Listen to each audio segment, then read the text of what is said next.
Who am I? If you ask someone, they might say my name or call me a bit crazy. But by the end of this video, ask yourself, who am I? Don't totally agree or disagree with what I'm saying. Just think about it for yourself. Now ask yourself, who am I? You might say you're human, your name is John, you're 48, and likewise, a lot of things. Now think about how we learn or know these things. Some might joke and say the internet, but let's talk about something different. We use our senses, like eyes for color, ears for sound, tongue for taste, skin for touch, and nose for smell. It's like how computers use a microphone to hear. Imagine you're a computer, and your camera is your eye. You get data from it, like color. But at this point, it's just data.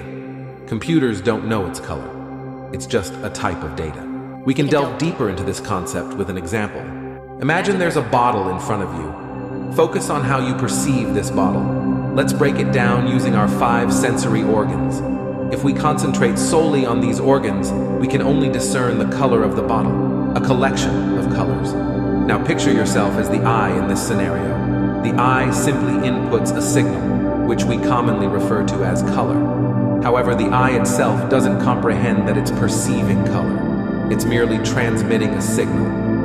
At this point, when the eye inputs the color signal, you have no awareness that it's a bottle or even a color. So how do you experience the bottle? The key lies in the mind's processing of these signals. The mind takes in the color signal. At this moment, you're unaware it's a bottle or color, processes it, and compares it with stored memories. Through this comparison, the mind identifies the signal as color and further recognizes it as a bottle. Consider the scenario of a newly born baby encountering a bottle for the first time. The baby wouldn't identify it as a bottle because the mind lacks previous experiences of bottles to make comparisons. The reality is that at the moment of perception, you can't find or identify anything because your mind hasn't initiated the processing of signals from the 5 sensory organs. Thus, even though you see a collection of colors, you can't presently identify the bottle or comprehend its nature. Picture a scenario where your eyes only perceive colors, no shapes or objects. In this case, you wouldn't physically see a bottle. However, in our day-to-day experience, we do see bottles and various objects. The magic happens because our mind steps in. It takes the color signals from the eyes, processes them, and compares them with memories to define and identify objects like a bottle. Now, the interesting part is, if you were to strip away the mind's processing, in the objective reality where only color signals exist, there's no distinct bottle.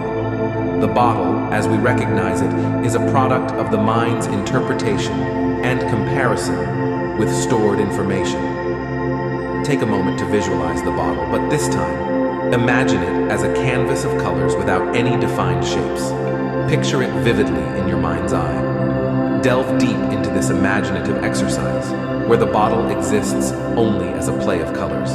As you engage in this mental simulation, try to grasp the concept that, in this scenario, the reality you're experiencing is solely composed of colors. Now consider what thoughts and sensations arise from this unique perspective. So, consider the world around you. Everything you see, recognize, and understand is a result of this intricate dance between your senses and your mind. Now extend this idea to yourself, the eye you perceive. Just as the mind constructs the reality of a bottle, the concept of I is also a mental construct. It arises from the signals input by your 5 sensory organs, processed and shaped into the identity you recognize as yourself.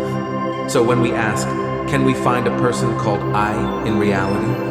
It prompts us to ponder the nature of our self-awareness and the role our mind plays in shaping our sense of identity. In conclusion, let's step into the present moment where all we have are signals and no specific identifications.